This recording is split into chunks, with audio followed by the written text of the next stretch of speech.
No meio da floresta, um milionário aparece amarrado e machucado.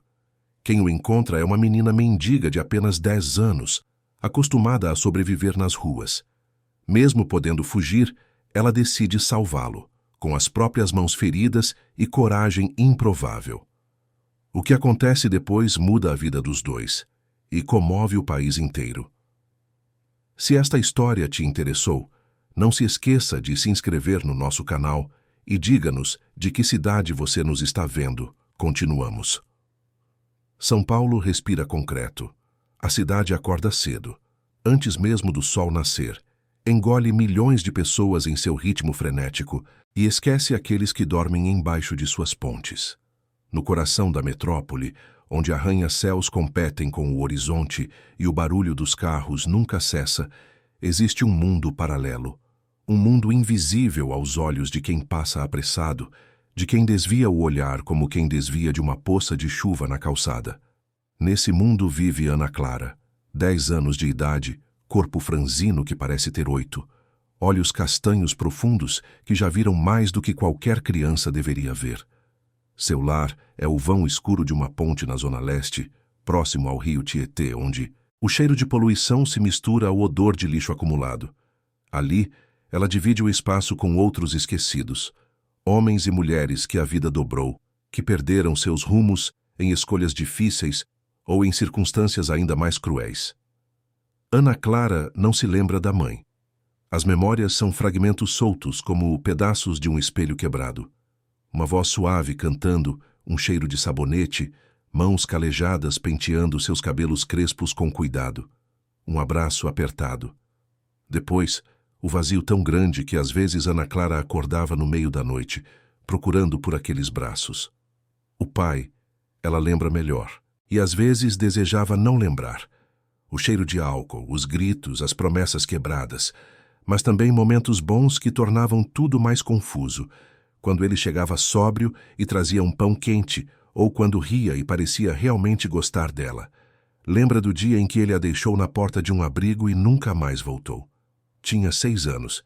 Ele disse que voltaria quando as coisas melhorassem. Ela esperou meses olhando pela janela. Ele nunca apareceu.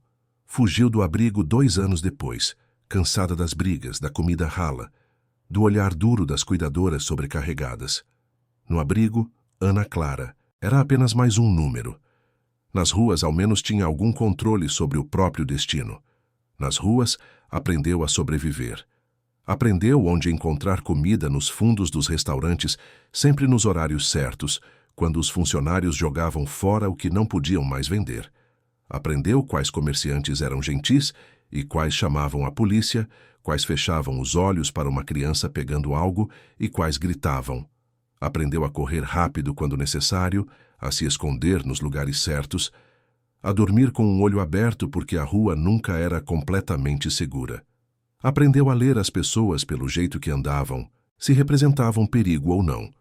Aprendeu que a solidão doía mais que a fome às vezes, mas Ana Clara guardava algo raro naquele ambiente hostil, uma sensibilidade que teimava em não morrer, uma compaixão que sobrevivia apesar de tudo, uma coragem que brotava justamente da fragilidade, porque quem já perdeu tudo não tem mais nada a perder. Naquela manhã de agosto, o céu de São Paulo amanheceu pesado, carregado de nuvens cinzentas que prometiam mais chuva. O inverno paulistano não nevava, mas o frio era úmido, penetrante, o tipo que entra pelos ossos. Ana Clara acordou tremendo violentamente. A chuva, da madrugada, havia encharcado o papelão que usava como cobertor. Ao seu lado, seu Joaquim tossia sem parar. Um som úmido, profundo, que fazia o peito dele tremer. Ela sabia que aquela tosse era perigosa. Já tinha visto outras pessoas ficarem muito doentes no frio. Seu Joaquim era diferente dos outros. Tinha cabelos grisalhos, rugas profundas ao redor dos olhos. Contava histórias, às vezes, sobre quando trabalhava, sobre uma família que teve. Ana Clara não sabia se eram verdadeiras, mas gostava de ouvi-las porque a faziam se sentir menos sozinha. Levantou decidida. Precisava encontrar comida e, principalmente, madeira seca para fazer fogo. Se conseguisse aquecer seu Joaquim, talvez ele melhorasse. O velho sempre dividia com ela o pouco que conseguia. Quando ela chegou nas ruas, assustada e perdida, foi ele quem mostrou onde beber água, onde era mais seguro dormir. Ana Clara não deixaria ele sofrer sozinho. Caminhou pelas ruas ainda desertas. O dia mal começava a clarear, aquela hora cinzenta entre a noite e o amanhecer. Suas sandálias de dedo, furadas e grandes demais, batiam no asfalto molhado. Eram sandálias que tinha achado semanas atrás. Grandes, mas melhores que nada. Passou pelo mercadinho da Dona Marta, onde às vezes conseguia pegar frutas amassadas ou pães duros, mas comestíveis. Dona Marta era gentil, não gritava nem chamava a polícia, mas o mercadinho estava fechado. Cedo demais. A grade abaixada, o cadeado pendurado. Decidiu tentar em outro lugar.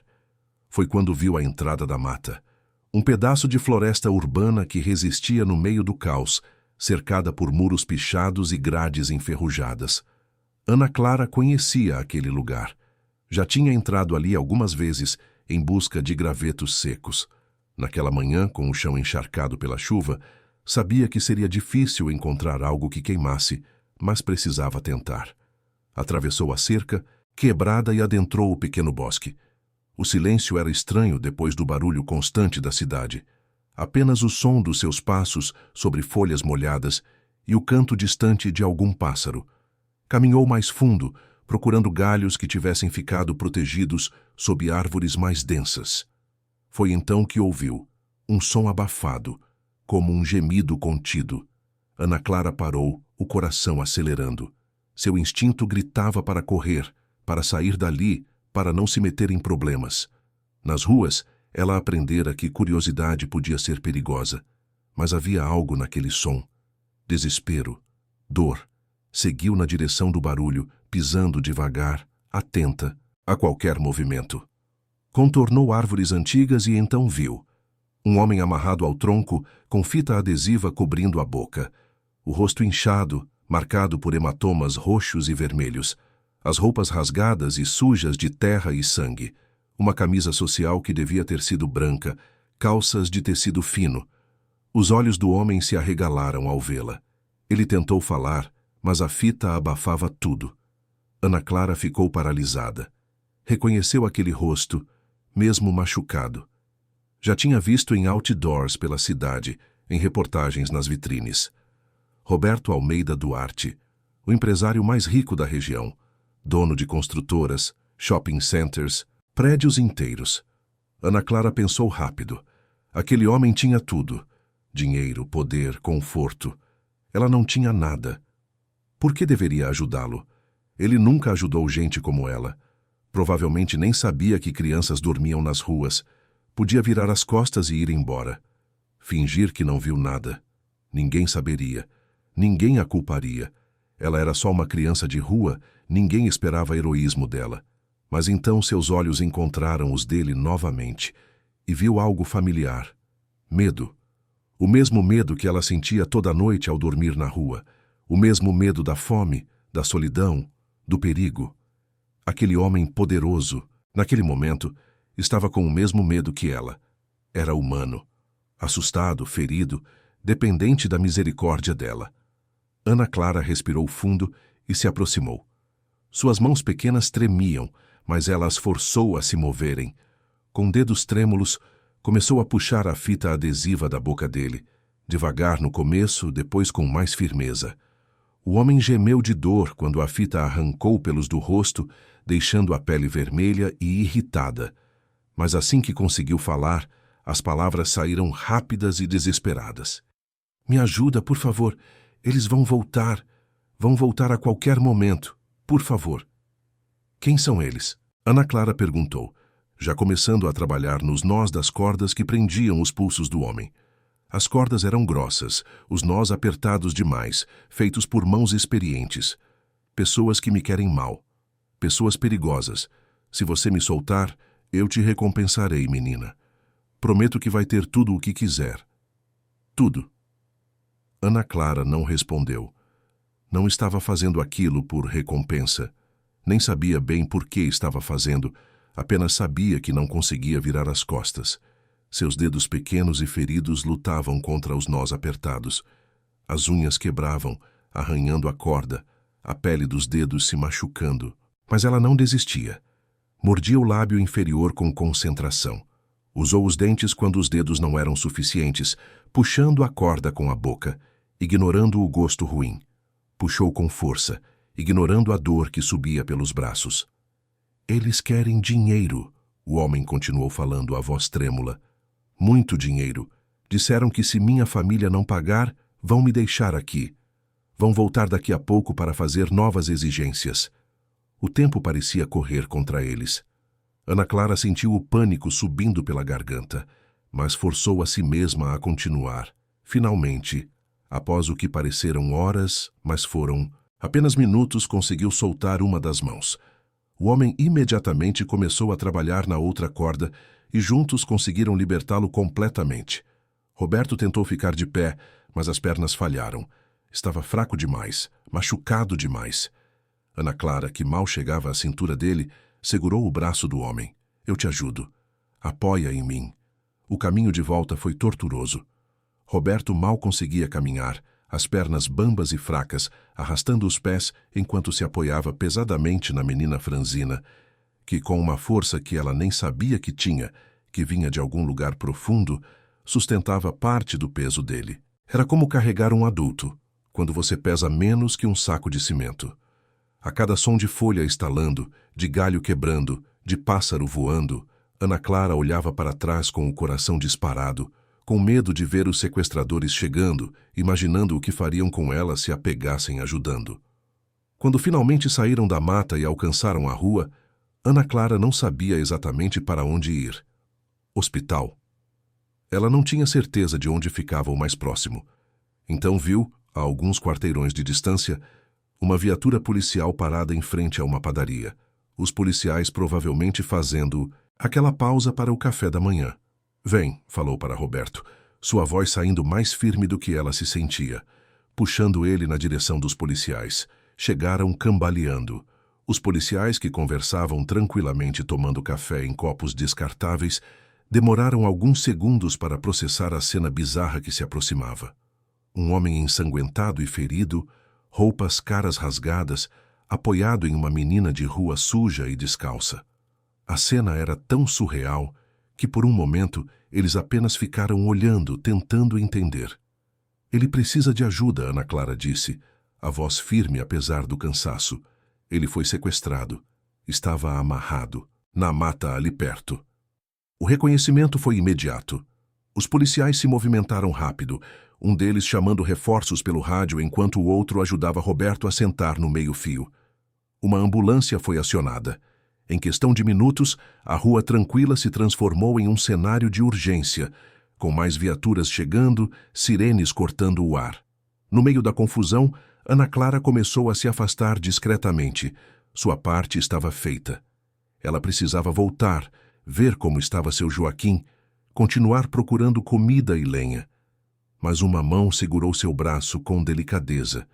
Espera, Roberto disse, sentado no chão, recebendo os primeiros socorros de um paramédico.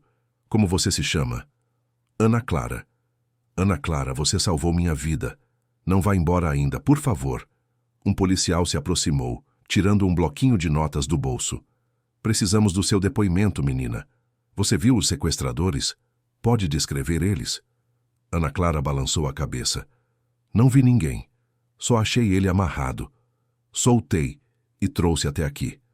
Onde estão seus pais? O policial perguntou, olhando ao redor, como se esperasse ver um adulto responsável surgir. A menina baixou os olhos. Não tenho. Como assim não tem? Onde você mora? Na rua? O silêncio que se seguiu foi pesado. Os policiais trocaram olhares. Roberto, mesmo ferido, mantinha os olhos fixos na menina. Começava a entender a dimensão do que tinha acontecido. Uma criança abandonada, que tinha todos os motivos para ignorá-lo, tinha escolhido salvá-lo. Ela precisa de cuidados também, Roberto disse para os paramédicos. Olhem para ela. Está machucada com frio. Senhor, o senhor precisa ir para o hospital urgentemente, um dos paramédicos respondeu. As autoridades vão cuidar da situação da menina. Não, Roberto insistiu. a voz ganhando firmeza apesar da fraqueza física. Ela vai comigo. Quero ter certeza de que ela vai receber atendimento adequado. Ela salvou minha vida. Ana Clara observava tudo com os olhos arregalados, sem entender completamente o que estava acontecendo. Estava acostumada a ser invisível, a ser ignorada, a ser enxotada. Aquela atenção toda era estranha, assustadora até. A ambulância chegou e Roberto foi colocado na maca. Antes de entrarem, ele estendeu a mão para Ana Clara. Vem comigo. Por favor. A menina hesitou. Seu Joaquim estava esperando. As ruas eram o único mundo que ela conhecia. Mas algo no olhar daquele homem, algo na promessa implícita naquele gesto, fez ela aceitar a mão estendida. Subiu na ambulância. Enquanto o veículo se movia pelas ruas de São Paulo, sirene ligada, Ana Clara olhava pela janela. Via a cidade de uma perspectiva diferente, de dentro, protegida, indo para algum lugar. Não sabia que aquele momento mudaria tudo. Não sabia que a coragem de um único ato, nascida da empatia pura de uma criança que nada tinha, estava prestes a reescrever dois destinos completamente. Roberto, deitado na maca ao lado dela, mantinha os olhos fechados, mas a mão ainda segurava a da menina. Seu coração batia acelerado, não apenas pelo trauma físico, mas pela consciência avassaladora que começava a tomar forma em sua mente. Ele tinha sido salvo. E sua salvação tinha vindo de onde menos esperava, de quem a sociedade descartava, de uma criança que a cidade fingiu não ver. A ambulância cortava o trânsito de São Paulo, enquanto o sol finalmente rompia as nuvens cinzentas, lançando raios dourados sobre a metrópole imensa. Era o começo de algo novo, uma história que estava apenas começando a ser escrita, uma história de encontro improvável, de segundas chances, de vínculos que desafiariam todas as expectativas. E enquanto a cidade continuava seu ritmo caótico, indiferente e apressada, duas vidas que nunca deveriam ter se cruzado iniciavam uma jornada que mudaria não apenas a elas, mas a todos ao redor. Porque às vezes a coragem de uma criança perdida é o que salva um homem poderoso. E às vezes, reconhecer essa coragem é o primeiro passo para uma redenção que ninguém viu chegar. O Hospital Santa Cruz estava movimentado naquela tarde. Enfermeiras transitavam pelos corredores brancos com suas pranchetas e medicamentos, médicos conversavam em voz baixa sobre casos complicados, e o cheiro característico de desinfetante impregnava cada canto.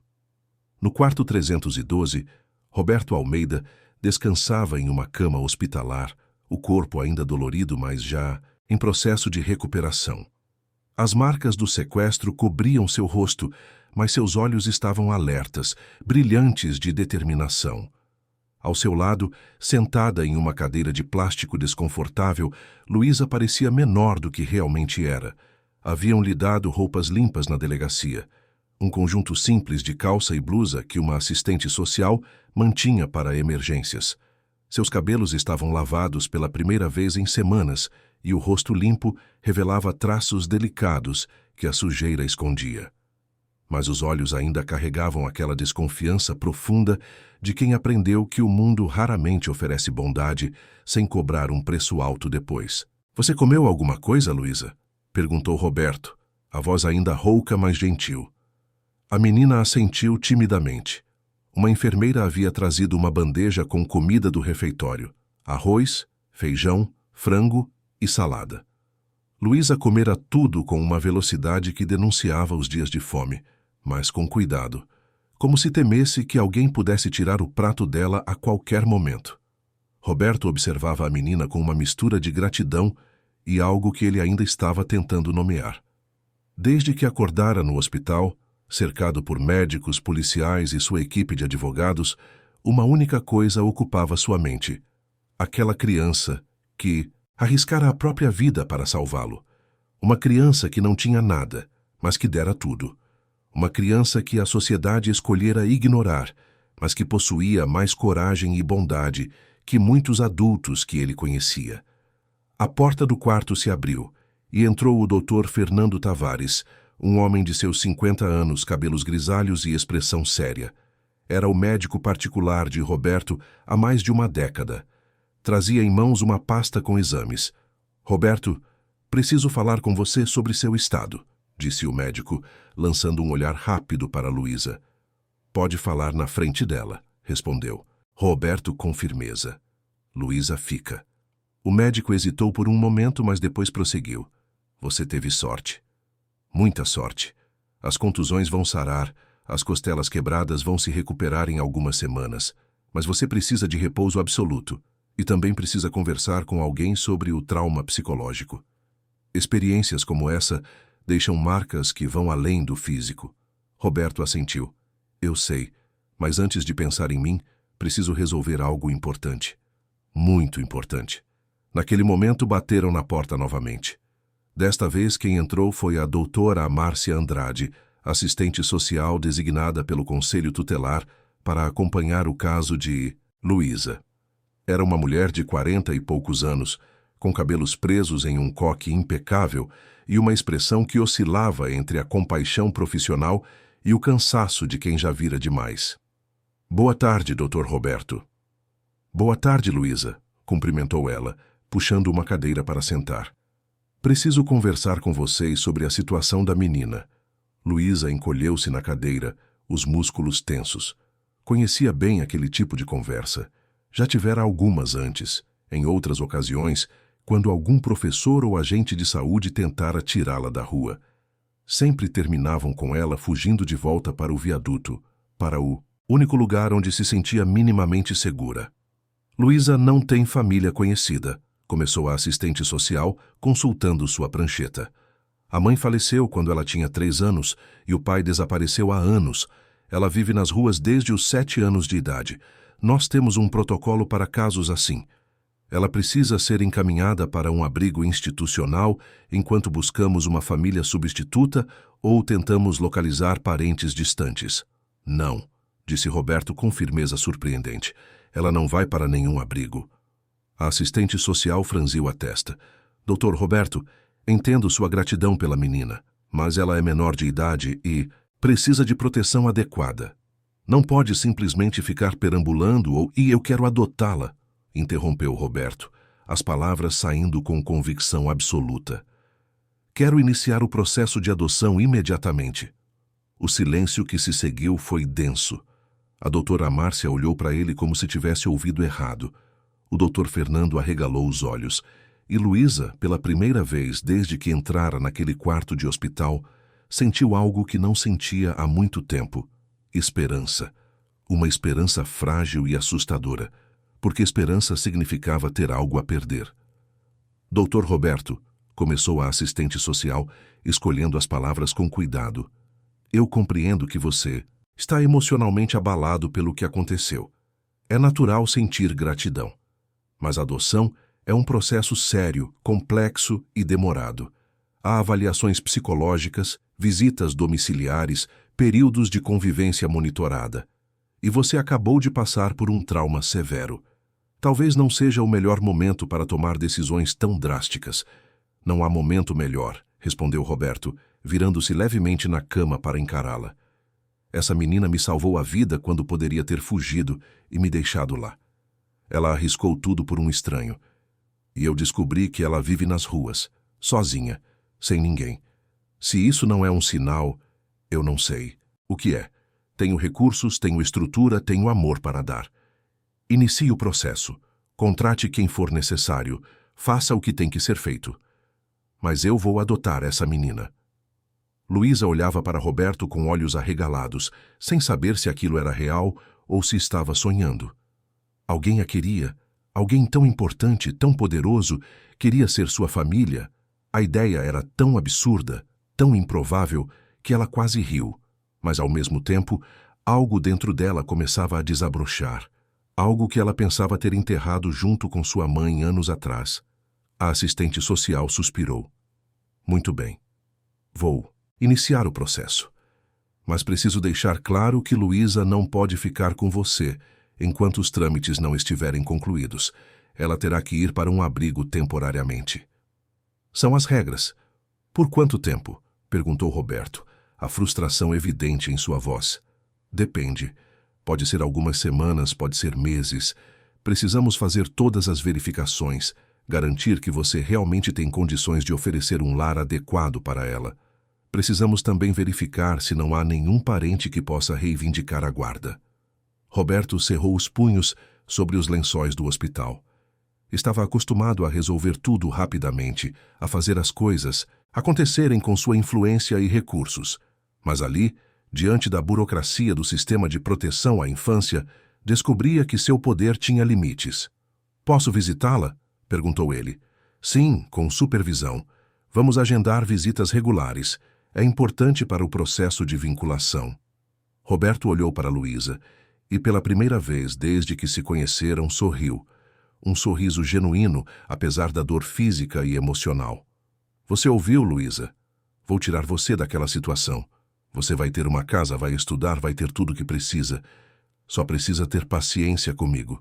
Prometo que vou fazer isso acontecer." Luísa não conseguiu responder. As palavras ficaram presas na garganta, engasgadas por anos de decepção e abandono. Mas ela assentiu, e Roberto viu uma lágrima solitária descer pelo rosto limpo da menina. 3 dias depois, Luísa estava sentada em uma sala do Conselho Tutelar, esperando ser levada para o abrigo Casa Esperança, uma instituição que acolhia crianças em situação de vulnerabilidade. Suas roupas novas já pareciam desconfortáveis e ela mantinha uma pequena mochila no colo, contendo as poucas coisas que lhe haviam dado. Uma escova de dente, um pente, algumas roupas extras. A doutora Márcia entrou na sala com uma expressão preocupada. "Luísa, preciso conversar com você sobre algo importante. Apareceram 2 pessoas que dizem ser seus parentes distantes. Eles querem conhecer você." O coração de Luísa disparou. Parentes? Ela não tinha parentes. Ou pelo menos, não tinha ninguém que se importasse com ela o suficiente para procurá-la nos últimos anos. "Quem são eles?" perguntou a menina, a desconfiança afiada como uma lâmina. "Um casal, Vera e Oséias Silva. Dizem ser primos distantes do seu pai. Apresentaram alguns documentos. Estamos verificando a autenticidade, mas eles têm o direito de serem ouvidos. E se eles quiserem me levar?" A voz de Luísa tremeu. A assistente social suspirou. "Se os documentos forem legítimos e eles comprovarem parentesco, terão prioridade sobre qualquer processo de adoção.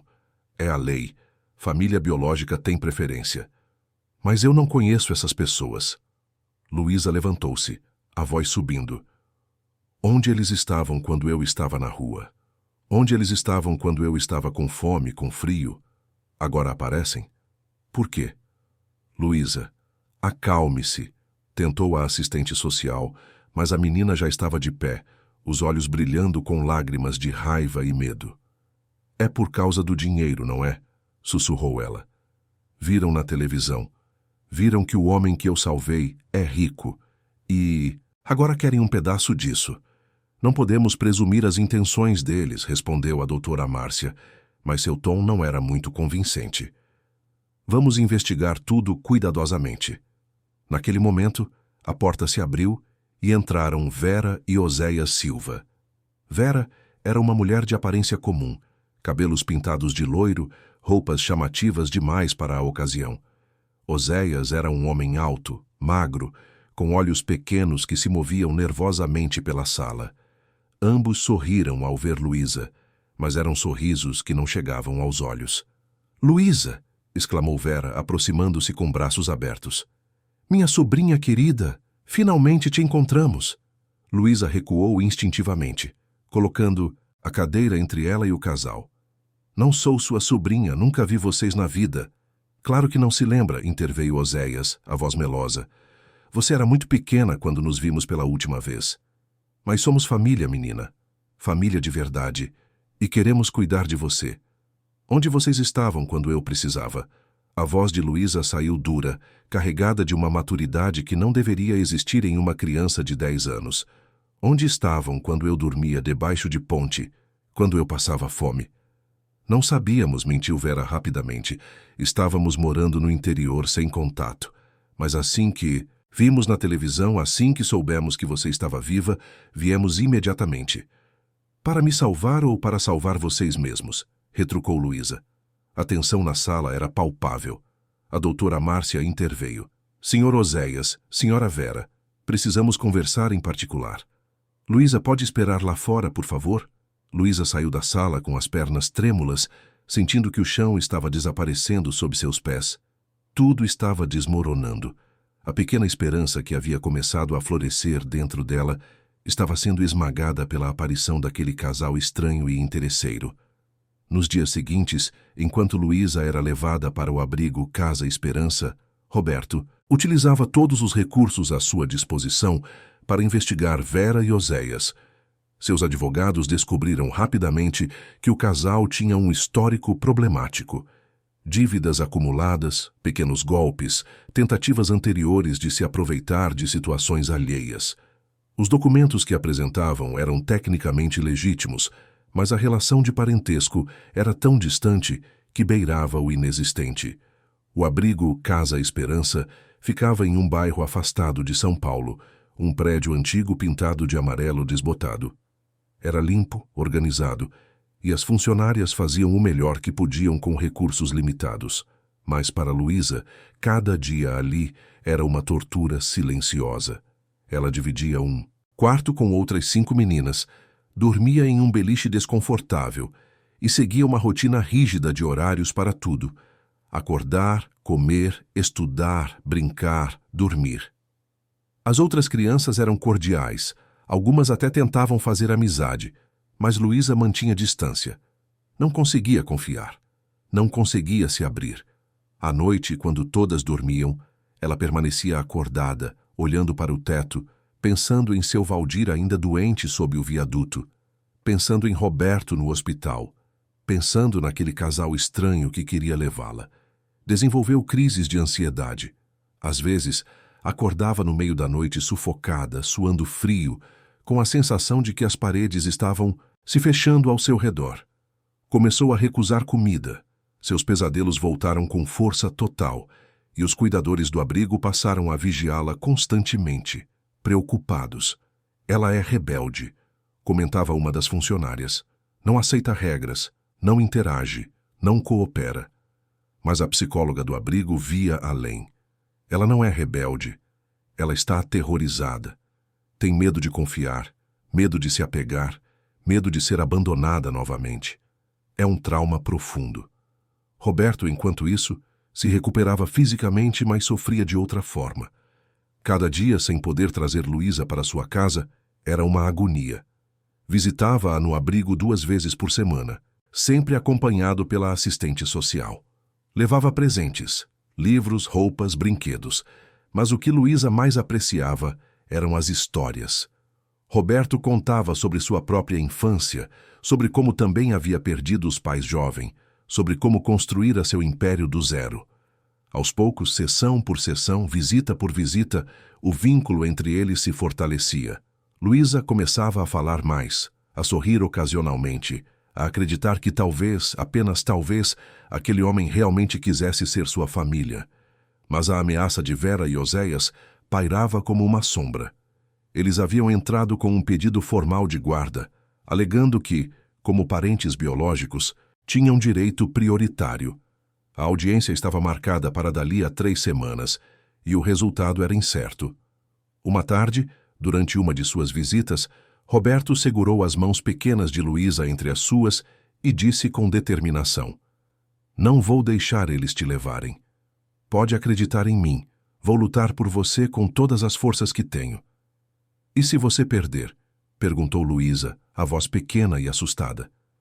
"Não vou perder", respondeu Roberto, embora ele mesmo não tivesse certeza disso.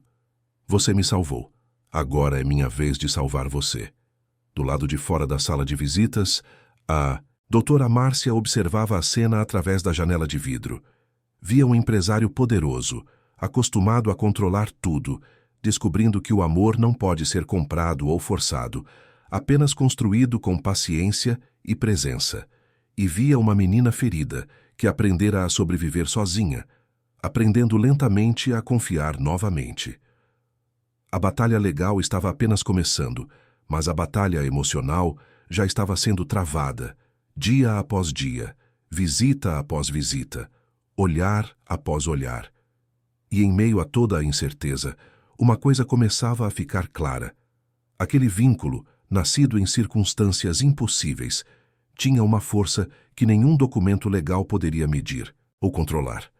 A história da menina e do empresário estava longe de terminar. Na verdade, os capítulos mais difíceis ainda estavam por vir. O Fórum da Infância e Juventude de São Paulo estava particularmente movimentado naquela manhã de agosto. A sala de audiências, com suas paredes brancas e móveis de madeira escura, tinha um ar solene que fazia qualquer um sentir o peso da justiça. Era ali que se decidiria o futuro de Luísa, e a tensão no ar era quase palpável. Roberto Almeida estava sentado ao lado de seus advogados, Dr. Paulo Mendes e Dra. Carolina Ferraz, dois dos melhores profissionais na área de direito de família. Ele vestia um terno discreto, escolhido para não parecer intimidador. Seu rosto ainda trazia as marcas do sequestro. Suas mãos, cruzadas sobre a mesa, tremiam levemente, e ele as pressionou para controlar o tremor. Não era nervosismo profissional, era medo genuíno de perder aquela menina. Roberto Almeida, que já enfrentara conselhos administrativos hostis e negociara contratos de milhões, jamais sentira tanto medo, porque estava lutando por algo que o dinheiro não podia comprar. Uma família. Do outro lado da sala, Vera e Oséias Silva sentavam-se ao lado de um advogado de aparência menos polida, Dr. Reinaldo Costa, que folheava papéis com uma expressão que tentava parecer confiante, mas traía certa insegurança. Vera usava um vestido que tentava parecer respeitável, mas era chamativo demais, e Oséias ajeitava a gravata a cada poucos segundos, o suor visível em sua testa. Luísa estava sentada em uma cadeira especial, acompanhada pela doutora Márcia.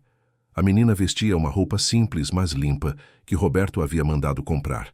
Um vestido azul claro com detalhes brancos e sapatos novos, que ela ainda não se acostumara após anos descalça. Seus cabelos haviam sido cortados e penteados com carinho. Ela estava irreconhecível comparada à menina suja que ele encontrara. Mas os olhos continuavam os mesmos, percorrendo a sala nervosamente, fixando-se ora em Roberto com esperança e medo, ora no casal com desconfiança.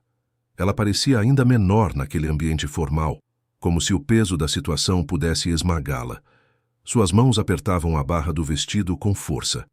A juíza doutora Helena Soares entrou na sala, uma mulher de seus 60 anos, cabelos completamente brancos presos em um coque severo, óculos de armação fina e uma expressão que transmitia décadas de experiência lidando com os dramas humanos mais complexos.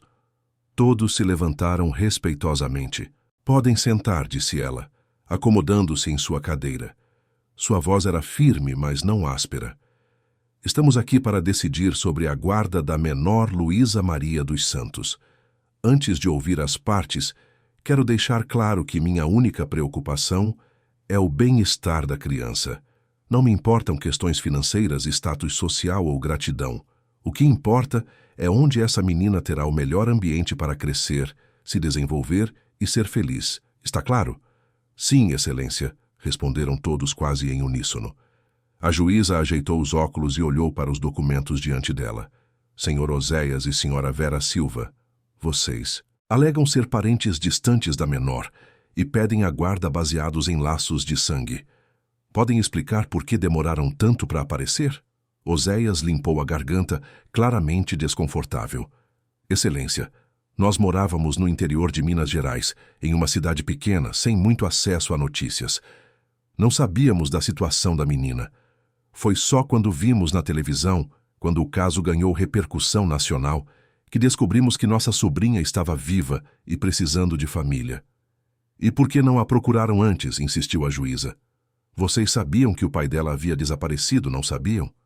"Sim, sabíamos", interveio Vera rapidamente, "mas achávamos que ele estava cuidando dela. Não imaginávamos que a menina estava abandonada, vivendo nas ruas.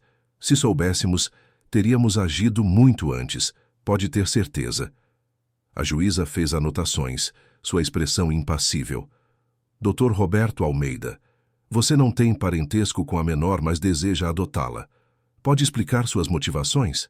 Roberto respirou fundo antes de responder, escolhendo cada palavra com cuidado. Excelência, Luísa me salvou a vida. Eu estava em uma situação extrema e ela, uma criança de 10 anos que não tinha nada, que vivia nas ruas, arriscou sua própria segurança para me libertar e me trazer até ajuda. Quando descobri que ela não tinha família, que vivia sozinha, senti que era meu dever, não meu privilégio, poder oferecer a ela o que ela me deu. Uma segunda chance. Tenho recursos para dar a melhor educação, os melhores cuidados e, mais importante, tenho amor para dar. Quero ser o pai que ela perdeu. Muito bonito, Sr. Almeida, disse a juíza, mas sua voz tinha um tom que indicava que palavras bonitas não eram suficientes. Mas o senhor é um empresário extremamente ocupado. Viaja constantemente, tem responsabilidades enormes. Como pretende conciliar isso com a criação de uma criança que, além de tudo, carrega traumas severos e vai precisar de atenção constante? Já tomei providências, Excelência, respondeu Roberto prontamente.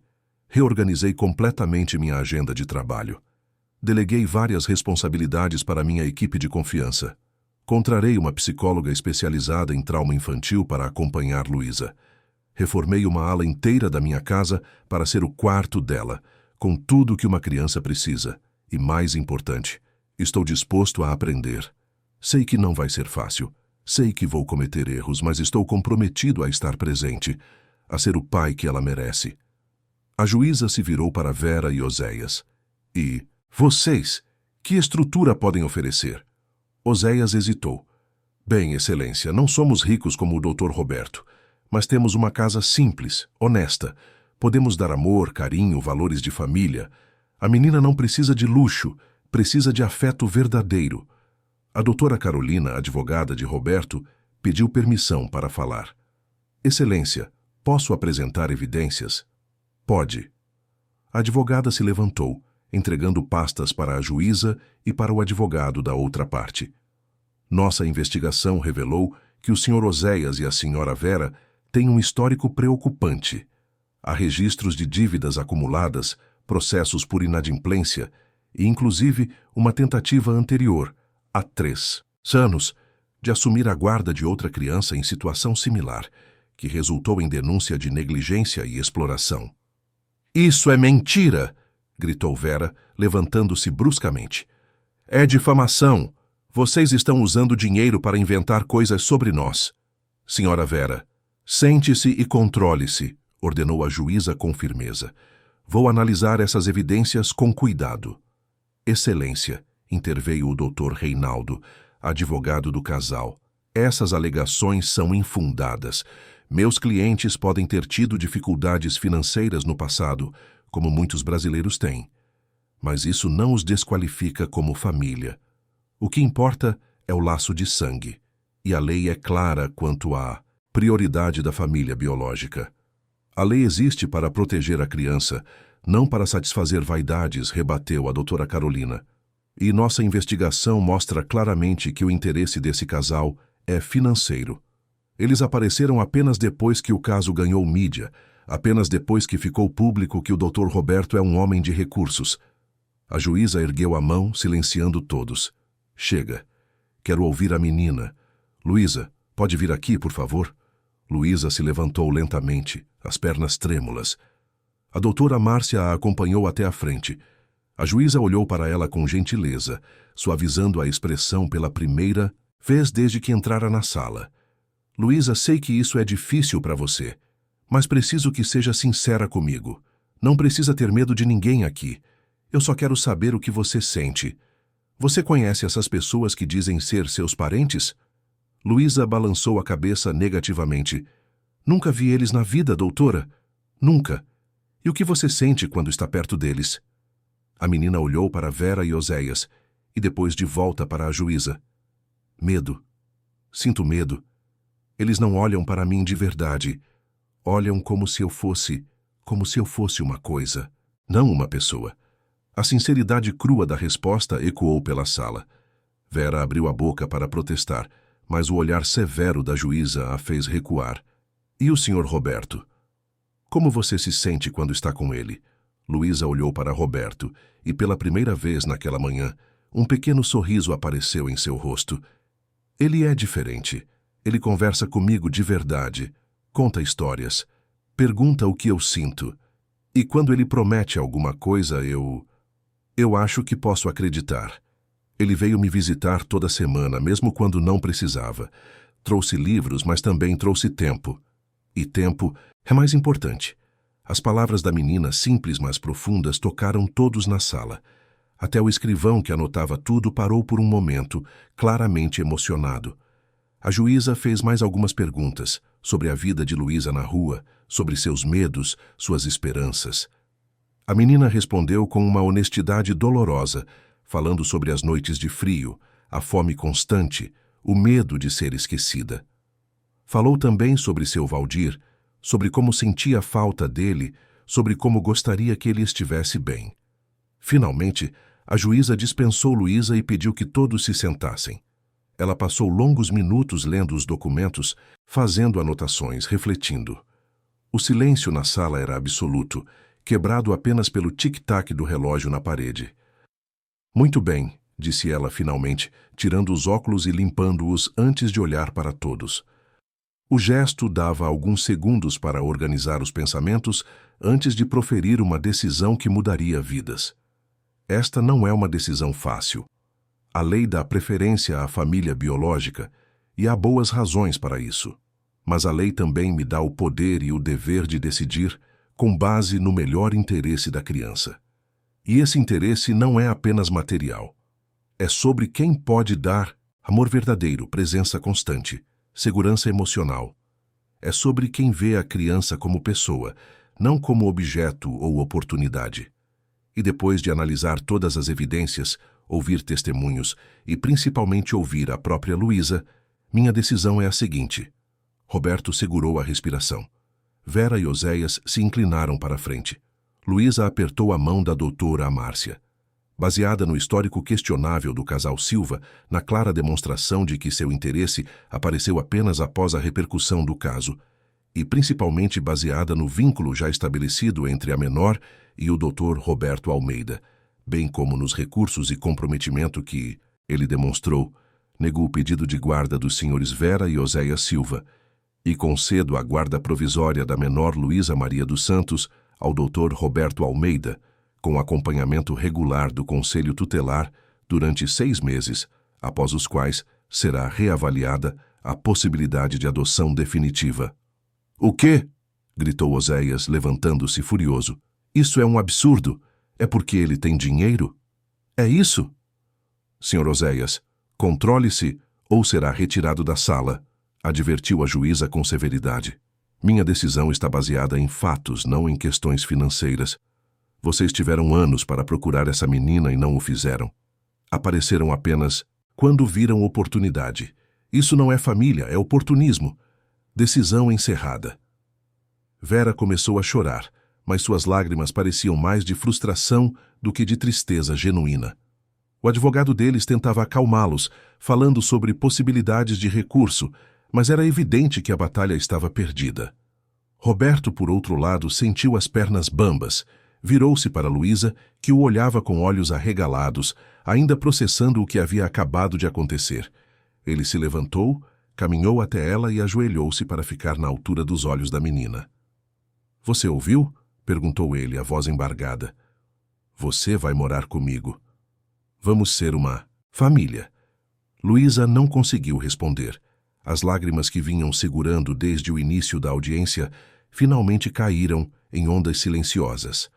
Roberto a puxou para um abraço e, pela primeira vez desde que sua mãe partira, Luísa se permitiu abraçar alguém de volta. Se permitiu acreditar, mesmo que timidamente, que talvez o mundo não fosse só crueldade e abandono. Que talvez, apenas talvez, ela merecesse ser amada. A doutora Márcia observava a cena com lágrimas nos olhos. Trabalhava há 20 anos com casos de crianças abandonadas e raramente via finais felizes. Mas aquele abraço entre um empresário poderoso e uma menina de rua, parecia o começo de algo especial. Algo que restaurava sua fé na humanidade. Enquanto Vera e Oséias saíam protestando e ameaçando com recursos que provavelmente não viriam, Roberto preencheu os papéis necessários com mãos que tremiam de alívio. Recebeu instruções da doutora Márcia sobre os acompanhamentos obrigatórios, as visitas do conselho tutelar, as sessões de terapia. Concordou com tudo, prometeu seguir cada orientação. A doutora Márcia o puxou de lado.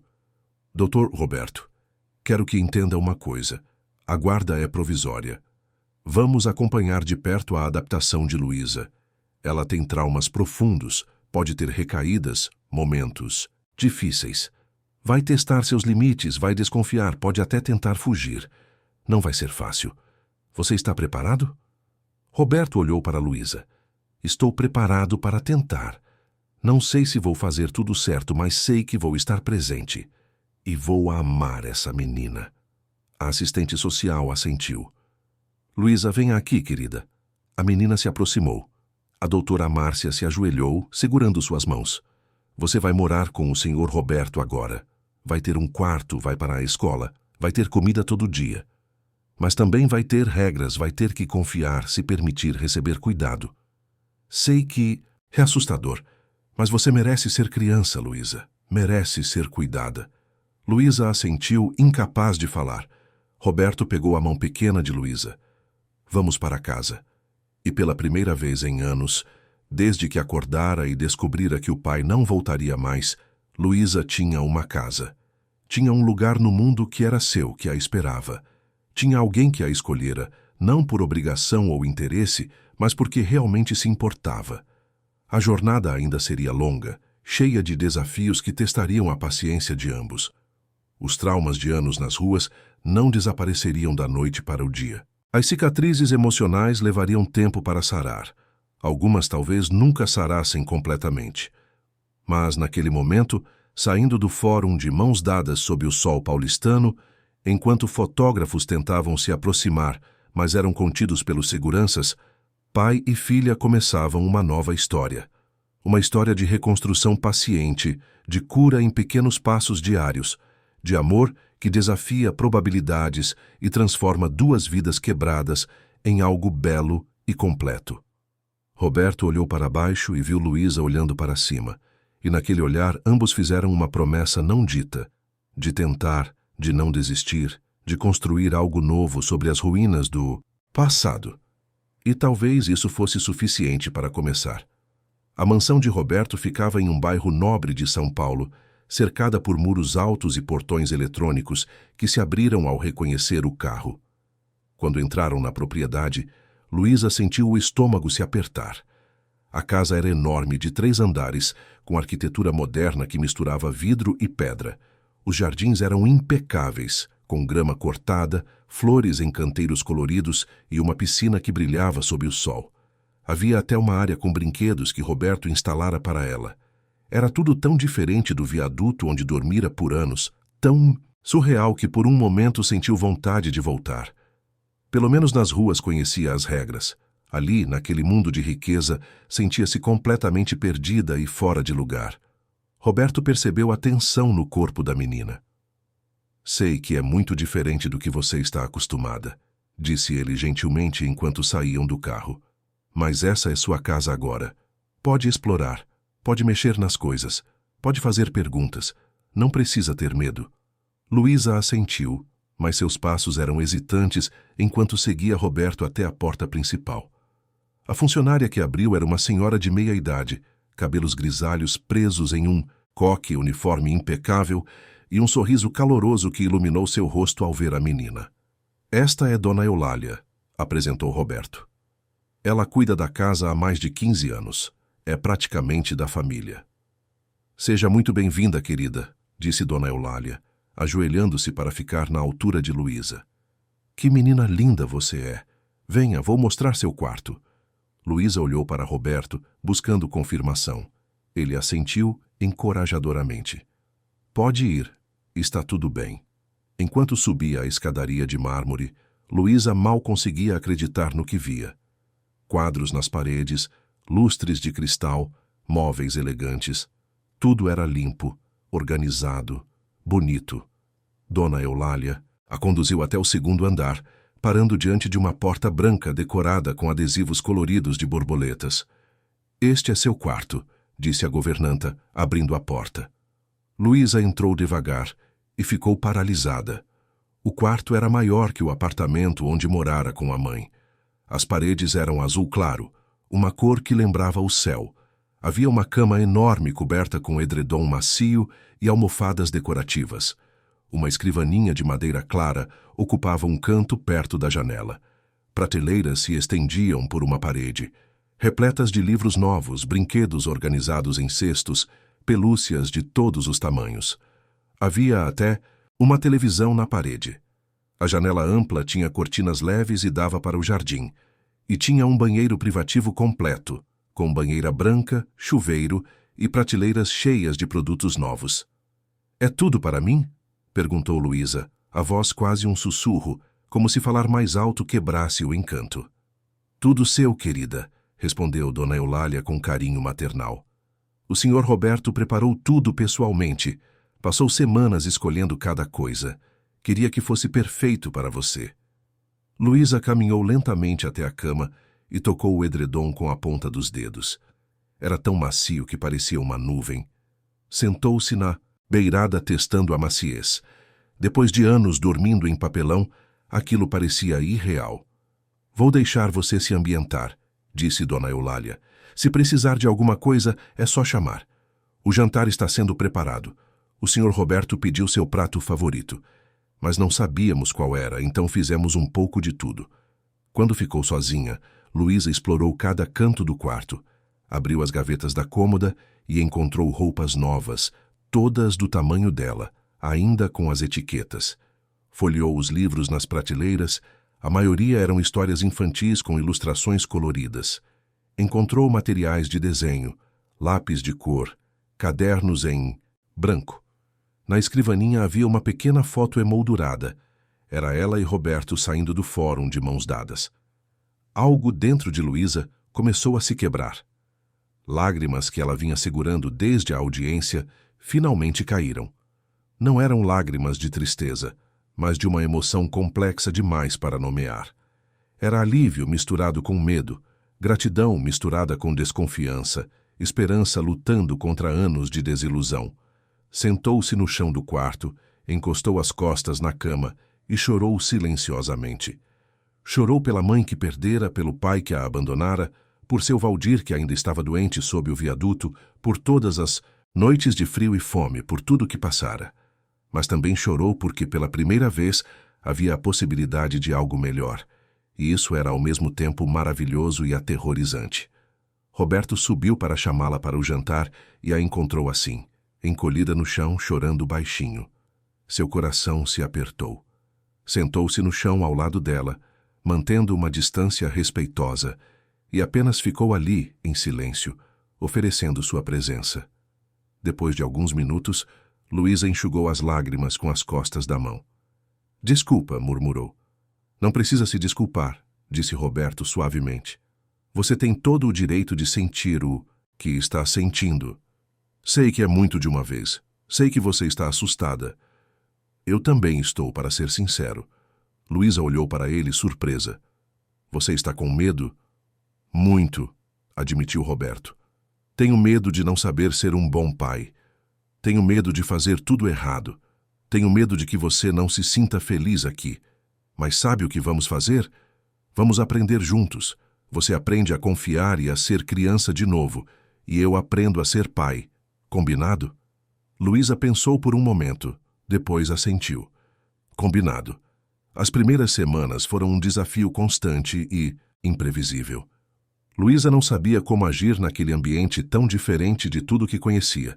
Comia rápido demais, engolindo a comida quase sem mastigar, sempre com medo que alguém pudesse tirar o prato dela antes de terminar, um reflexo dos anos competindo por migalhas.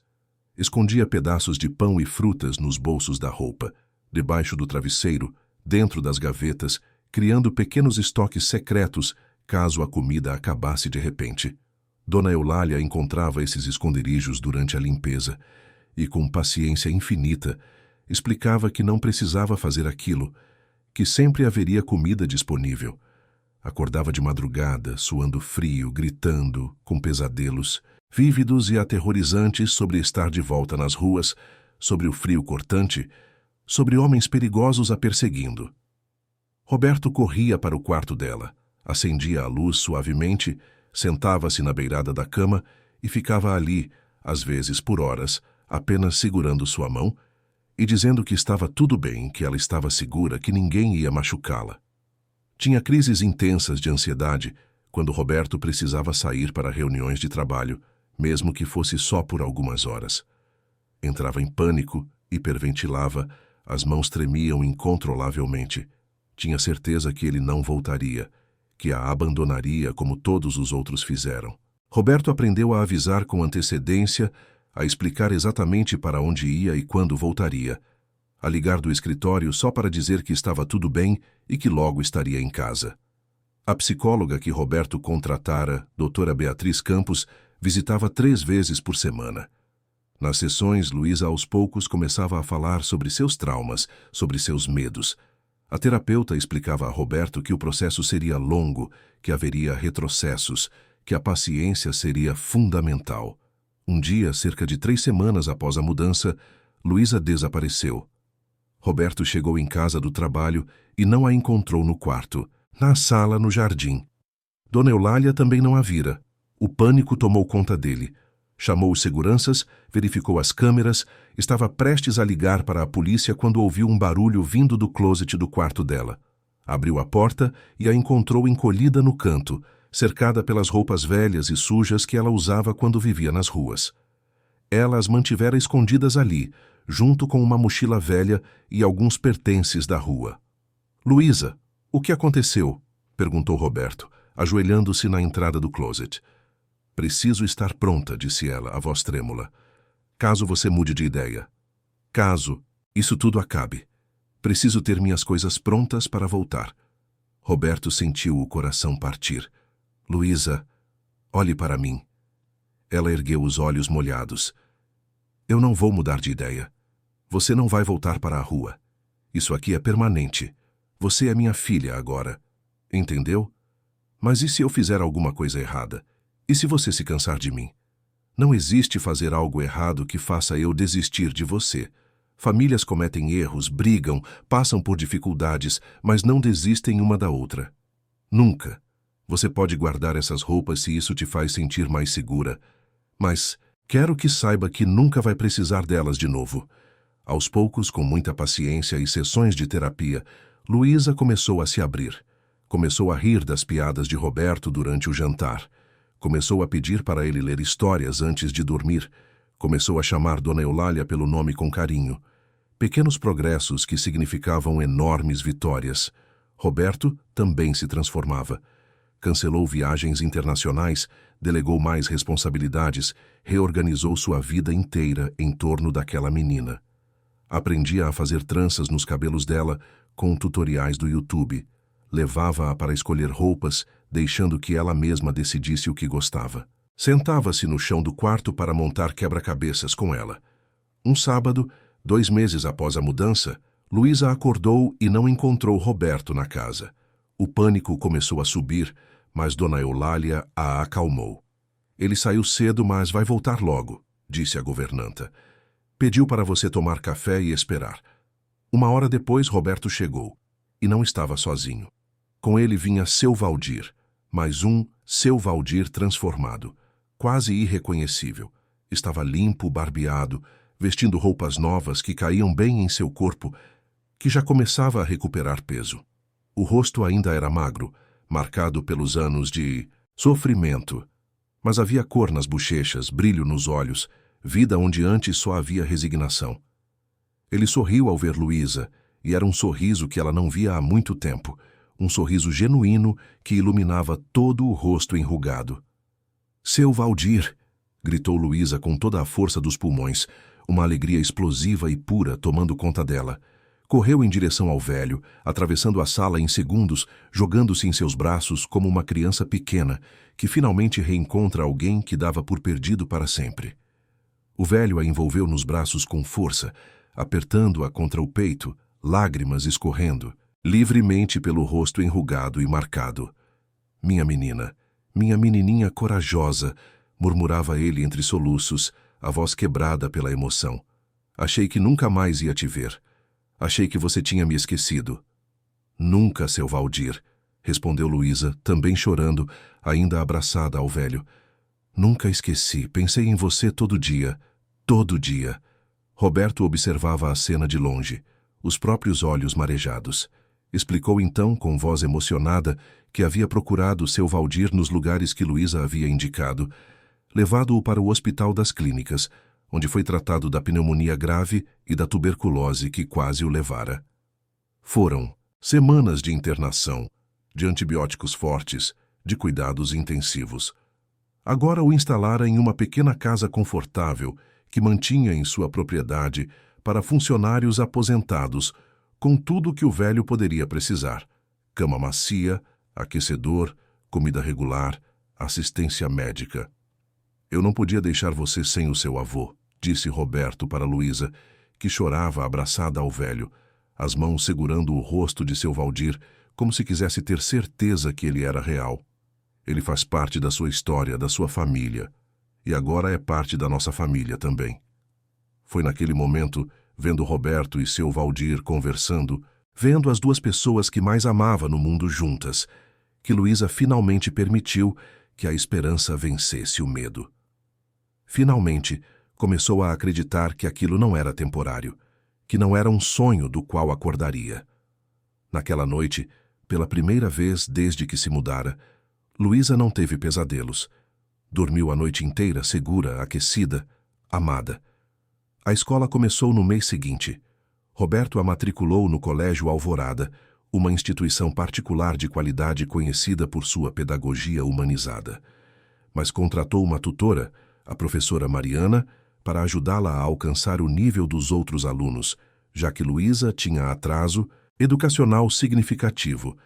A menina era inteligente, aprendia rápido quando ensinada com paciência, mas os primeiros dias foram difíceis. Ela não sabia como interagir com outras crianças que haviam crescido em realidades tão diferentes. Não entendia as brincadeiras, as referências a filmes que nunca assistira. As outras crianças faziam perguntas curiosas sobre seu passado, que ela não conseguia responder. Houve um incidente particularmente doloroso quando uma menina chamada Júlia perguntou em voz alta na frente da turma por que Luísa não tinha mãe. As outras crianças olharam esperando resposta, e Luísa sentiu as lágrimas queimando os olhos. Correu para o banheiro e ficou trancada por quase 1 hora, até que a coordenadora, com paciência, conseguiu convencê-la a sair. Roberto foi chamado à escola. Em vez de repreender Luísa, ele conversou com a coordenação sobre como lidar com a situação. Pediu que fizessem uma palestra sobre empatia e diversidade familiar para todas as turmas. Depois abraçou Luísa e disse: "Você não precisa contar sua história para ninguém se não quiser, mas também não precisa ter vergonha dela. O que você passou não define quem você é. Define o quanto você é forte." Lentamente, com tropeços e vitórias, Luísa foi se adaptando. Fez uma amiga, Carolina, uma menina quieta que gostava de desenhar tanto quanto ela. Começou a participar das aulas de arte da escola. Ganhou um prêmio por um desenho sobre família que retratava ela, Roberto, seu Valdir e Dona Eulália juntos. 6 meses se passaram desde a guarda provisória. A assistente social fez suas visitas regulares, observou a transformação de Luísa, conversou com a psicóloga, com a escola, com vizinhos. Seu relatório foi extremamente positivo. A audiência para a adoção definitiva foi marcada. Desta vez, não havia oposição. Vera e Oséias nunca recorreram da decisão. A juíza Helena Soares analisou todos os documentos, ouviu os relatos e finalmente declarou: "Considerando o vínculo estabelecido, a evolução positiva da menor e o comprometimento evidente do adotante, declaro concluído o processo de adoção. Luísa Maria dos Santos Almeida é agora oficialmente filha de Roberto Almeida." Luísa e Roberto se abraçaram na sala do fórum, ambos chorando de alegria. Ela tinha uma família, ele tinha uma filha, e aquela história, que começara em circunstâncias tão improváveis, finalmente encontrava seu porto seguro. Mas a jornada estava longe de terminar. Luísa ainda carregaria suas cicatrizes, ainda teria dias difíceis, ainda lutaria contra seus demônios internos. Roberto ainda cometeria erros, ainda teria momentos de insegurança.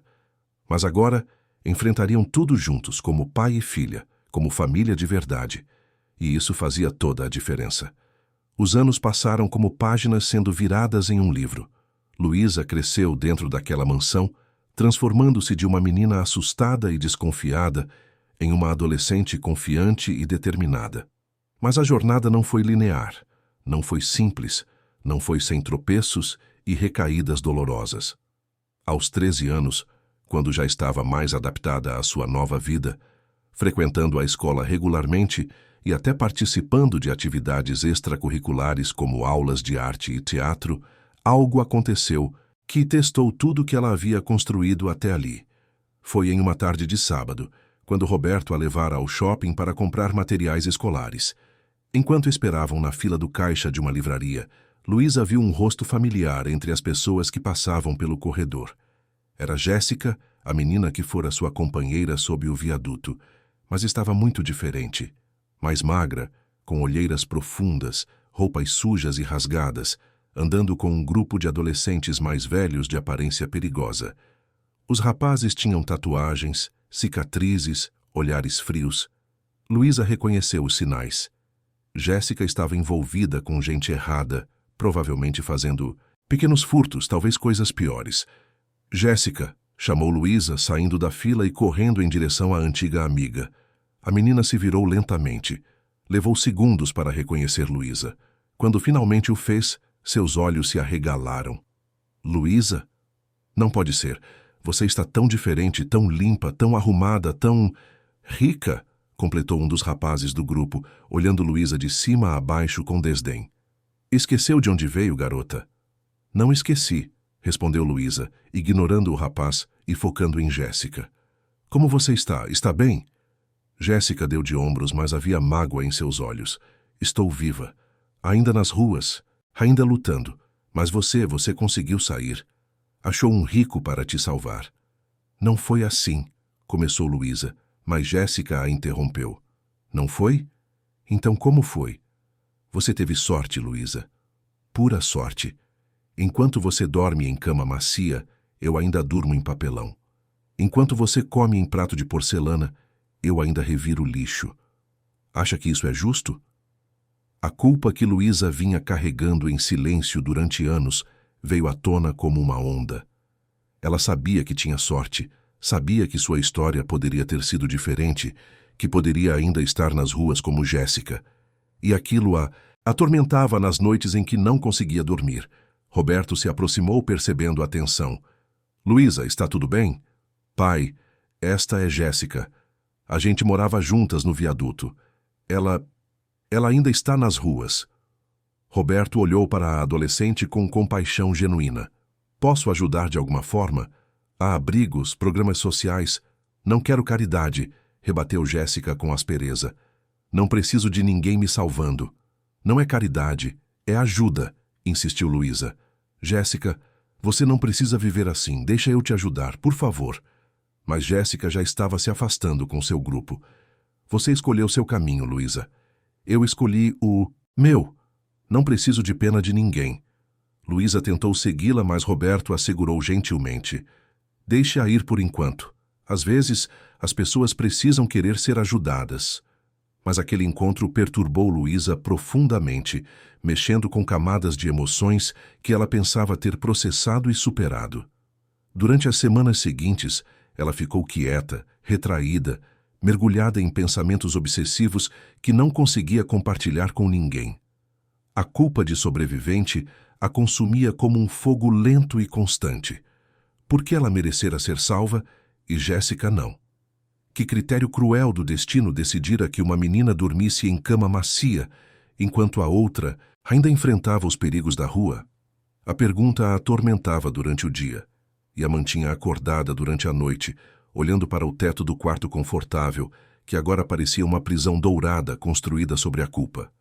Foi então que Luísa tomou uma decisão que mudaria tudo novamente. Uma decisão impulsiva e perigosa, que brotou da necessidade desesperada de fazer algo, de não ficar parada enquanto sua amiga sofria. Sem contar a Roberto ou a Dona Eulália, que certamente tentariam impedi-la se soubessem, começou a sair escondida da mansão à noite.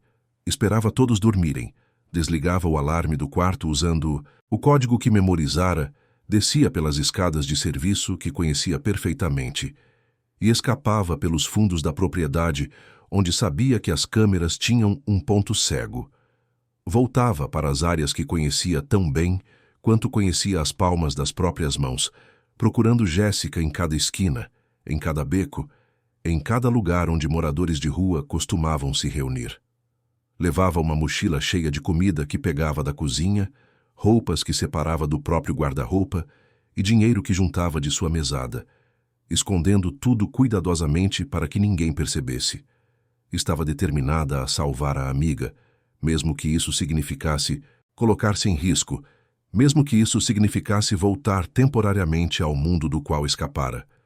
Levou 3 semanas até encontrá-la novamente. Jéssica estava em uma praça conhecida por ser ponto de encontro de menores em situação vulnerável.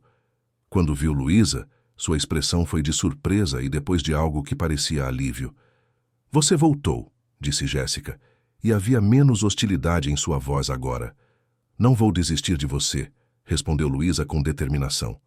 "Você não me deixou quando eu precisei nas ruas. Agora é minha vez."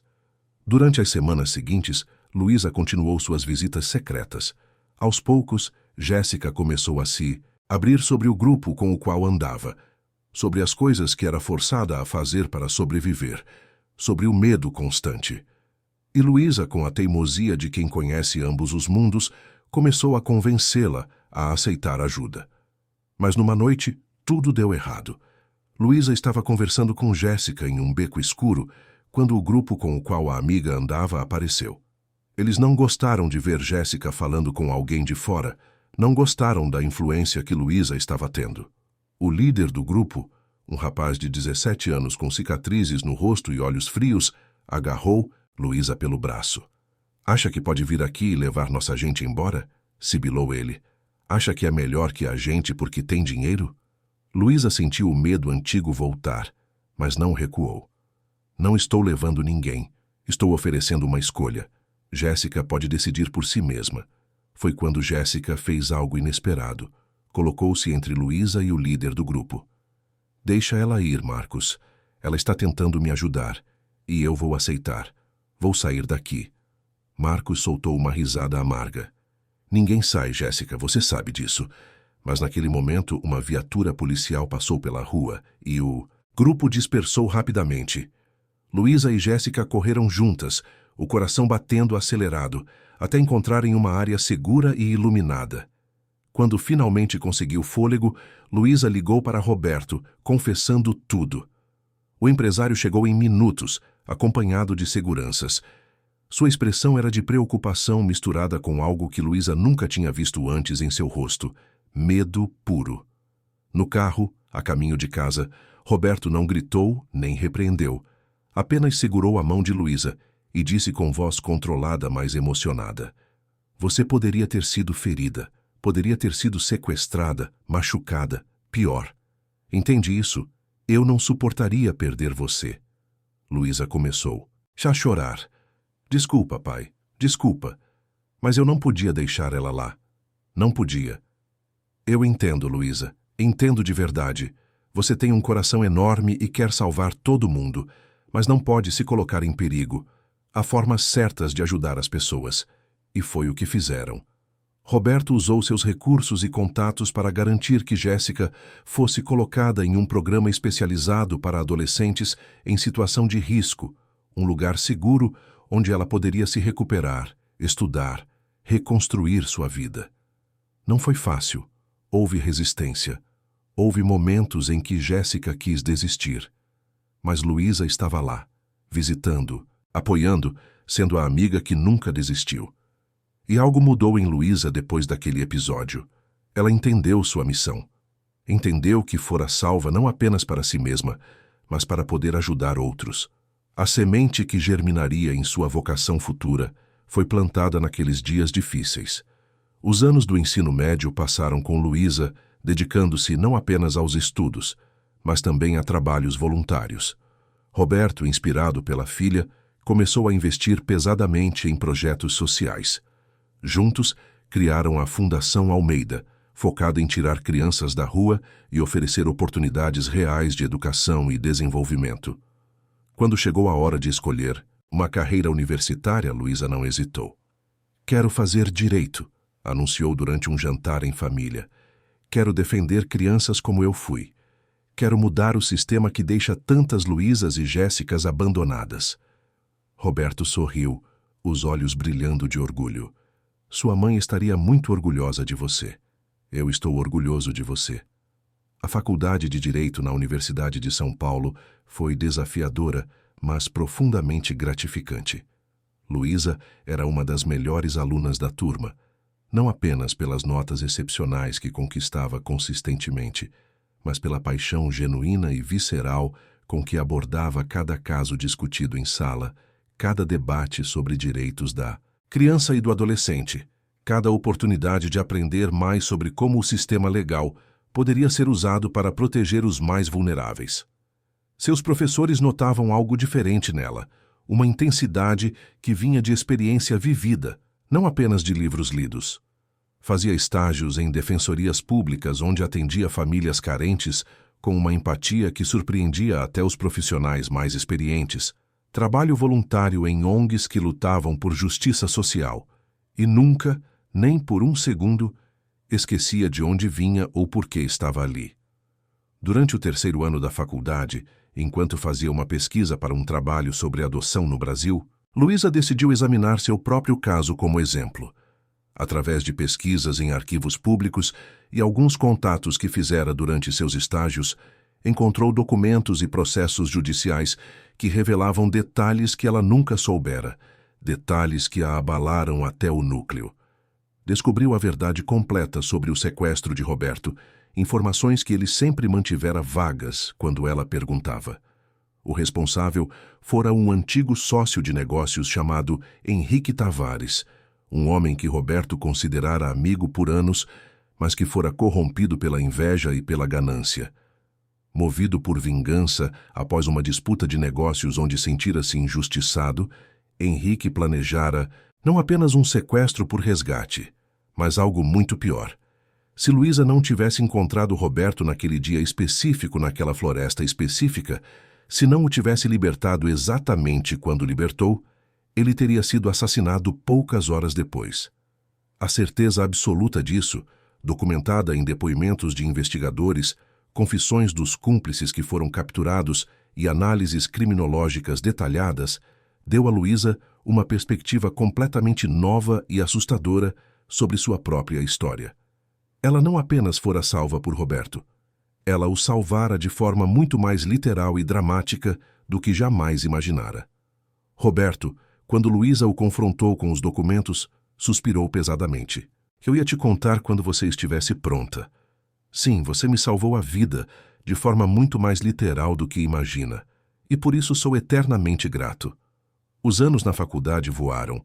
Luísa se formou com honras, passou no exame da Ordem dos Advogados com uma das maiores notas do país e, imediatamente, começou a trabalhar em casos pro bono, defendendo menores vulneráveis.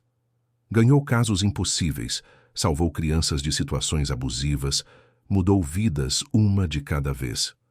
Roberto, nessa época já com seus 65 anos, começou a diminuir o ritmo de trabalho.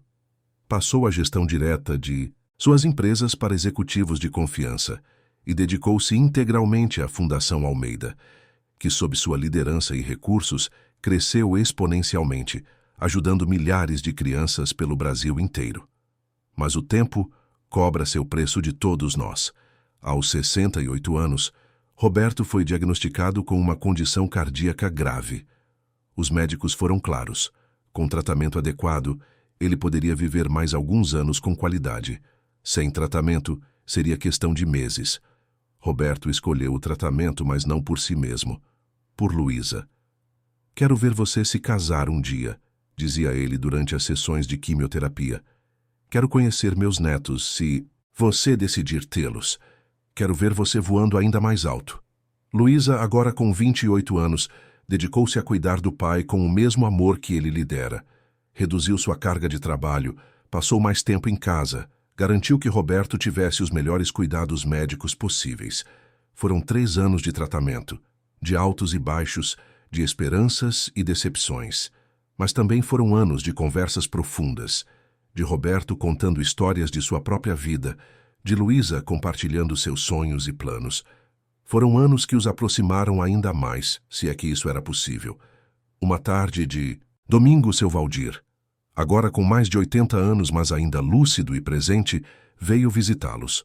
Os 3 se sentaram no jardim, onde tudo aquilo começara anos atrás, e conversaram sobre a vida, sobre destino, sobre o milagre que fora o encontro deles.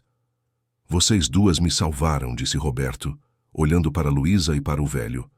Me salvaram fisicamente naquele dia na floresta, mas me salvaram de forma muito mais profunda depois. Me deram propósito, família, amor. Fizeram minha vida ter significado de verdade. E o Senhor nos salvou também, respondeu Luísa, segurando a mão do pai. Me deu uma segunda chance. Me ensinou que eu tinha valor. Me mostrou o que é amor incondicional. Roberto faleceu uma manhã de outono, dormindo pacificamente em sua cama, com Luísa segurando sua mão. Tinha 71 anos e deixava um legado imenso, não apenas em riqueza material, mas em vidas transformadas, em amor espalhado, em esperança plantada. O funeral foi imenso, uma demonstração impressionante do impacto que Roberto Almeida tivera durante sua vida. Empresários influentes vestindo ternos caros, políticos importantes acompanhados de suas equipes de segurança, celebridades que haviam conhecido Roberto em eventos beneficentes, todos compareceram prestando suas homenagens. O cemitério estava lotado, flores cobriam cada espaço disponível, câmeras de televisão gravavam tudo para os noticiários da noite. Mas o momento mais profundamente tocante, o momento que realmente capturou a essência de quem Roberto havia sido, foi quando centenas e centenas de crianças e adolescentes, que a Fundação Almeida havia ajudado ao longo dos anos, apareceram espontaneamente, sem convocação oficial ou organização prévia. Vieram de ônibus fretados pelas próprias comunidades, a pé, de metrô, alguns viajando horas de bairros distantes. Cada um segurava uma flor simples, margaridas brancas que haviam comprado com o pouco dinheiro que tinham ou colhido em jardins públicos, formando um corredor humano de gratidão, respeito e amor genuíno. Era uma visão que fazia qualquer um chorar. Aquelas crianças de todas as idades, raças e origens, unidas pelo fato de que todas tinham sido tocadas pela bondade de um homem que decidira usar sua fortuna para fazer diferença real. Luísa, vestida de preto rigoroso, os olhos vermelhos e inchados de tanto chorar nas últimas 48 horas, mal conseguindo respirar direito pela dor da perda, recebeu cada um deles com abraços longos e apertados. Permitiu-se chorar abertamente nos braços daquelas crianças que não conhecia pessoalmente, mas que faziam parte da família estendida que Roberto criara. Via neles reflexos de si mesma, crianças que tinham sido salvas da mesma forma milagrosa que ela fora, crianças que agora tinham futuro onde antes só havia desesperança. E entendeu, com uma clareza que cortava através da dor, que Roberto não morrera realmente. Não no sentido mais profundo e verdadeiro. Ele continuava vivo em cada uma daquelas vidas transformadas, em cada sorriso que antes era impossível, em cada diploma conquistado, em cada futuro que agora tinha esperança brilhando como uma luz no fim do túnel. O testamento de Roberto foi lido uma semana depois. Ele deixava sua fortuna inteira para Luísa, mas com uma condição, que ela continuasse e expandisse o trabalho da fundação.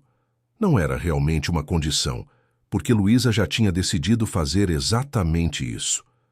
Nos anos que se seguiram, Luísa transformou a Fundação Almeida em uma das maiores organizações de assistência à infância do país. Abriu casas de acolhimento em 10 estados diferentes, criou programas de educação e capacitação profissional, estabeleceu parcerias com governos e outras ONGs. Mas nunca esqueceu suas raízes. Regularmente, disfarçada em roupas simples, Luísa voltava às ruas onde crescera.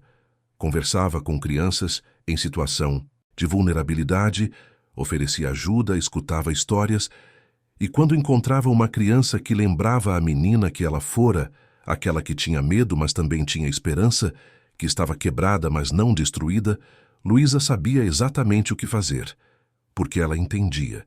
Entendia o medo, a desconfiança, a sensação de não pertencer a lugar nenhum, mas também entendia o poder transformador de uma única pessoa que decide se importar, de uma mão estendida no momento certo, de amor oferecido sem condições. Seu Valdir viveu até os 87 anos, tempo suficiente para ver Luísa se tornar uma das advogadas mais respeitadas do país na área de direitos da criança, para ver a fundação crescer e prosperar, para saber que aquela menina que ele protegera sob o viaduto agora protegia milhares de outras crianças. No dia em que seu Valdir partiu, Luísa segurou sua mão enrugada e disse: "Obrigada por ter cuidado de mim quando ninguém mais cuidava. Obrigada por ter me mostrado que bondade existe mesmo nos lugares mais escuros. Vou continuar honrando sua memória todos os dias." Anos depois, já na casa dos 40, Luísa recebeu um convite para dar uma palestra em uma conferência internacional sobre direitos humanos. Quando subiu ao palco diante de centenas de pessoas influentes do mundo inteiro, ela começou sua fala de uma forma que ninguém esperava. "Meu nome é Luísa Maria dos Santos Almeida. Quando tinha 10 anos, eu vivia nas ruas de São Paulo. Dormia debaixo de pontes, comia do lixo, não tinha esperança de que as coisas melhorariam. Mas um dia, em uma floresta pequena no meio da cidade, encontrei um homem que precisava de ajuda. E ao ajudá-lo, ajudei a mim mesma. Ele se tornou meu pai, minha família, meu mundo. E juntos provamos que amor, bondade e segundas chances podem mudar absolutamente tudo." A plateia ficou em silêncio, absorvendo cada palavra. E quando Luísa terminou sua palestra, explicando todo o trabalho da Fundação, todas as vidas transformadas, o impacto real que uma pessoa comprometida pode ter, a ovação foi ensurdecedora e durou quase 5 minutos. Hoje, a história de Luísa e Roberto é ensinada em escolas, virou livro, inspirou um filme e continua motivando pessoas no mundo inteiro. A Fundação Almeida já ajudou mais de 50.000 crianças a saírem das ruas e construírem futuros dignos. E Luísa, sempre que pode, volta àquela pequena floresta onde tudo começou. Agora é um parque municipal, mas a árvore onde Roberto estava amarrado ainda está lá, marcada com uma placa que conta a história. Luísa senta-se ali, fecha os olhos e agradece. Agradece pela coragem que teve naquele dia de não fugir, de ajudar um estranho. Agradece por Roberto ter sido o pai que ele foi, por ter lhe dado não apenas recursos materiais, mas amor, paciência e propósito. Agradece por seu Valdir, por Dona Eulália, por cada pessoa que fez parte de sua jornada. A vida de Luísa prova uma verdade simples, mas profunda. Um único ato de bondade, um único momento de coragem, pode criar ondas que se espalham por gerações. Ela foi salva, sim, mas também salvou. E continua salvando, um dia de cada vez, uma criança de cada vez. Porque no fim, o que importa não é de onde viemos, mas o que fazemos com as oportunidades que recebemos. E Luísa fez, e continua fazendo, o melhor uso possível da segunda chance que a vida lhe deu. Fim da história. Queridos ouvintes, esperamos que a história de Luísa e Roberto tenha tocado profundamente o seu coração. Se você se emocionou com essa jornada de coragem, superação e amor incondicional, deixe seu like, inscreva-se no canal e conte nos comentários qual momento mais te marcou. Todos os dias trazemos histórias intensas como essa, que revelam o lado mais profundo da alma humana e nos lembram que a bondade pode transformar vidas. Compartilhe essa história com alguém que precisa acreditar em segundas chances. Te esperamos no próximo episódio com mais uma narrativa que vai te fazer refletir sobre o verdadeiro significado de família e humanidade.